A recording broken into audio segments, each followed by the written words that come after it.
नमस्कार प्रिय शिक्षार्थियों, स्वागत है आपका हमारे YouTube चैनल प्रणाम अकेडमी ऑफिशियल पे। साथियों, मैं आज आप सामने उपस्थित तो फिर से एक बहुत ही शानदार नोटिफिकेशन लेकर, और नोटिफिकेशन आप पीछे मेरे देख पा रहे होंगे सुप्रीम कोर्ट ऑफ इंडिया का है। यहाँ पर कोर्ट मास्टर की जो वैकेंसी है वो आ चुकी है। कुल मिलाकर लगभग यहाँ पर 30 पदों पर विज्ञप्ति निकाली गई है और बहुत ही शानदार जॉब है। आपको पे लेवल भी बहुत अच्छा मिलेगा और सैलरी भी आपके यहाँ पर बहुत ही अच्छी मिलेगी। तो आइए ज्यादा देर न करते हुए वीडियो की शुरुआत करते हैं। उससे पहले एक रिक्वेस्ट है, अगर आप चैनल पे पहली बार आए हैं, चैनल को हमारे सब्सक्राइब करिए, बेल आइकन को प्रेस कर दीजिएगा ताकि आपको ऐसे नोटिफिकेशन टाइम टाइम मिलते रहें। चलिए शुरुआत करते हैं। तो यहाँ पर आप मेरे पीछे देख पा रहे होंगे, ये ऑफिशियल नोटिफिकेशन है सुप्रीम कोर्ट ऑफ इंडिया का, न्यू दिल्ली। तो यहाँ पर देखिए, आपसे पोस्ट की अगर हम बात करें तो कुल मिलाकर 30 पोस्ट यहाँ पर है, ठीक है। और पोस्ट का नाम क्या है? Court master short hand. तो जब यहाँ शॉर्ट हैंड मेंशन कर दे, इसका मतलब ये शॉर्ट हैंड वालों के लिए सुनहरा मौका है, ठीक है। पोस्ट भले ही कम है, बट आप देखिए पोस्ट कहां पर निकली है, ये बहुत बड़ी बात, सुप्रीम कोर्ट ऑफ इंडिया में निकली हुई है, ठीक है। और अगर कैटेगरी वाइज बात करें तो कैटेगरी में आप देखें तो यूआर यानी कि अनरिजर्व के लिए 16, एससी के लिए 4, एसटी के लिए 2 और ओबीसी जो नॉन क्रीमिलियर है उनके लिए 8। तो यहाँ पर अगर हम बात करें तो जनरल और ओबीसी के लिए यहाँ पर वैकेंसी थोड़ा सा ज्यादा है, ठीक है।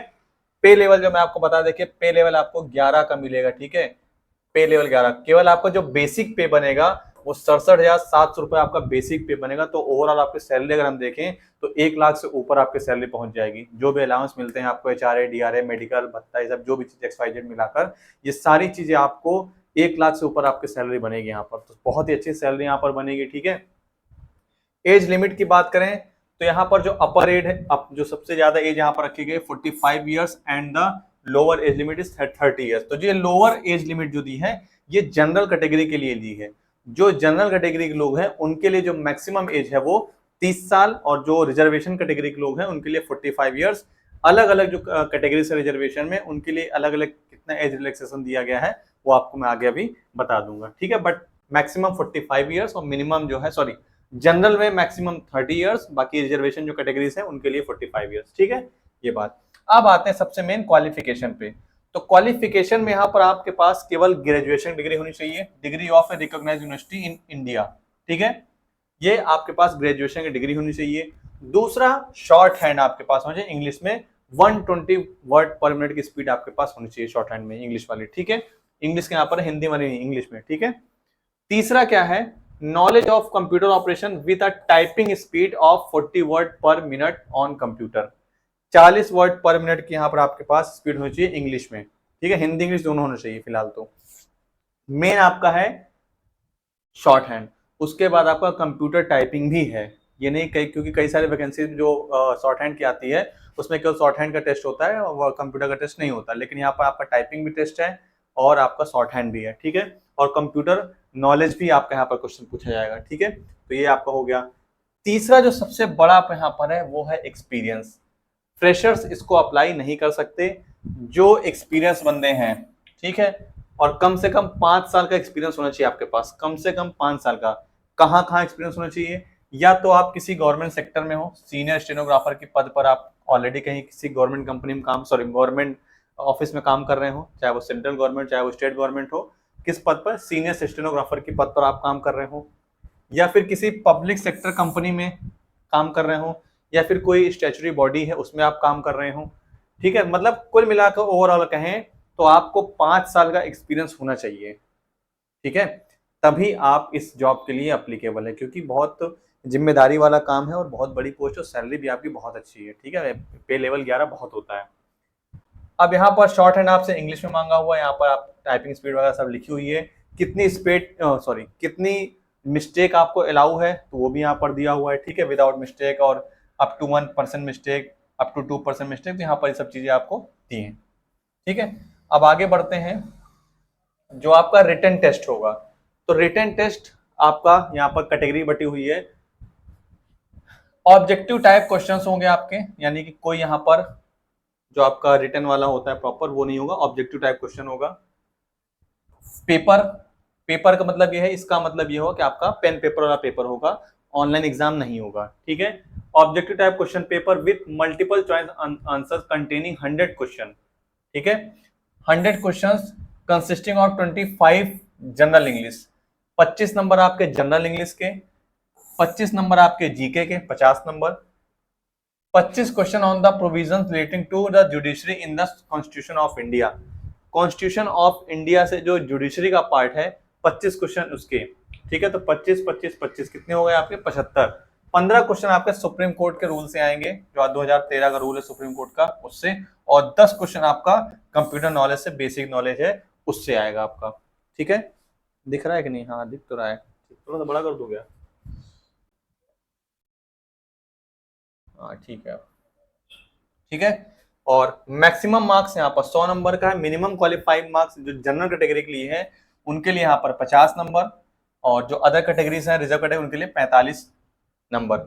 और टाइम अगर हम बात करें तो टाइम आपको यहाँ पर 2 घंटे दिया जा रहा है, ठीक है। तो 100 क्वेश्चन आपको सॉल्व करने हैं 2 घंटे में, ठीक है। और जो मिनिमम क्वालिफाइंग मार्क्स है वो जनरल कैटेगरी के लिए 50% या 50 नंबर है। अगर इससे कम आता है फिर तो आप तो आपकी काउंटिंग ही नहीं होगी, आप तो काउंटिंग से पहले ही बाहर हो गए, ठीक है। तो ये था। अब आते हैं यहाँ पर कितनी जो टाइपिंग है, मैक्सिमम स्पीड क्या है 40 वर्ड्स पर मिनट। मिस्टेक्स कितनी अलाउड है कि आपको माफ कर, इसका नंबर आपका नहीं कटेगा मिस्टेक का। तो जनरल कैटेगरी के लिए यहाँ पर हम देखें तो 2% केवल, यानी कि 8 वर्ड आप मिस्टेक कर सकते हैं, ये आपकी छूट है। जो रिजर्व कैटेगरी के लिए उनकी इतनी, और जो अदर कैटेगरी से उनको यहाँ पर इतनी। तो ये कैटेगरी वाइज यहाँ पर कितनी किसको छूट मिलेगी वो यहाँ पर दिया है। उसके अलावा आपका इंटरव्यू भी है, ठीक है। तो इंटरव्यू आपका 30 नंबर का होगा। Minimum qualifying marks general category के लिए 15 नंबर, और जो रिजर्व कैटेगरी है उनके लिए यहाँ पर 13 नंबर है, ठीक है। यहाँ पर एक आपको कह सकते हैं कि प्रेफरेंस दिया जाएगा, जिन भाई बहन ने एलएलबी किया होगा उनको 3 नंबर का बोनस नंबर यहाँ पर दिया जाएगा, 3 नंबर उनको मिलेंगे। Weightage of 3 marks to the candidates who proposes the degree in law of एक रिकॉग्नाइज्ड यूनिवर्सिटी। जिसने लॉ की डिग्री कंप्लीट की हो, जिसके पास लॉ की डिग्री होगी, एलएलबी होगी, बीएलएलबी होगी, उसको यहाँ पर 3 नंबर एज अ बोनस दिया जाएगा, ठीक है। अब आते हैं हम थोड़ा सा एज रिलैक्सेशन। तो यूजुअल एज रिलैक्सेशन की यहाँ पर बात करता है तो वही आपको मैक्सिमम जो दिया 15 साल तक दिया। जो पीडब्ल्यूबीडी होते हैं उनको 15 साल तक एज रिलैक्सेशन, और जो जनरल सॉरी एससी और एसटी हैं उनको 5 साल 8 साल ऐसे करके यहाँ पर कैटेगरी वाइज दिया हुआ है, ठीक है। अब यहाँ पर देखिए 2 चीज दी है कि सिलेक्शन आपका क्राइटेरिया क्या होगा शॉर्ट लिस्ट का। तो the candidates who successfully qualify the short hand English, जो शॉर्ट हैंड इंग्लिश क्वालिफाई कर लेगा पहला, और जो आपका रिटन टेस्ट है 100 नंबर का वो क्वालिफाई कर लेगा, तो 1:10 में उसको इंटरव्यू के लिए बुलाया जाएगा, ठीक है। 1:10 में उसको इंटरव्यू के लिए बुलाया जाएगा, ठीक है। फिर जाके आपका वहां पर फाइनल लिस्टिंग होगी और तब आपका सिलेक्शन वहां पर हो जाएगा, ठीक है। फीस की बात करें तो भैया जनरल कैटेगरी के लिए यहाँ पर 1500 रुपए फीस रखी गई है। जो जनरल कैटेगरी के लोग हैं उनको यहाँ पर 1500 रुपए फीस, दिख रहा है कि नहीं? हाँ दिख रहा है, 1500 रुपए फीस। और जो अदर कैटेगरी के लोग हैं उनको यहाँ पर SC ST OBC ex serviceman, इन सभी को यहाँ पर 750 रुपए। यानी कि जनरल कैटेगरी का 1500 रुपए फीस, और बाकी जितनी भी कैटेगरीज है रिजर्व कैटेगरीज हैं उन सभी को यहाँ पर 750 रुपए फीस यहाँ पर देनी पड़ेगी, ठीक है। और एग्जाम सिटीज यहाँ पर देखे तो यहाँ पर एग्जाम सिटी दिया हुआ है दिल्ली, एनसीआर, मुंबई, कोलकाता, चेन्नई, ये सब यहाँ पर एग्जाम सिटी यहाँ पर दी हुई है, ठीक है। और तो ऐसी कोई इन्फॉर्मेशन नहीं है जो छूट गई हो।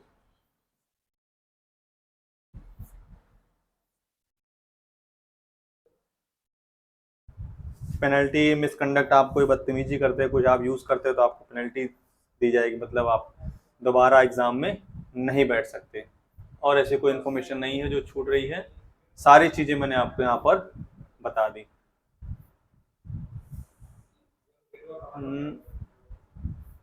ठीक है, कुछ नहीं छूट रहा है।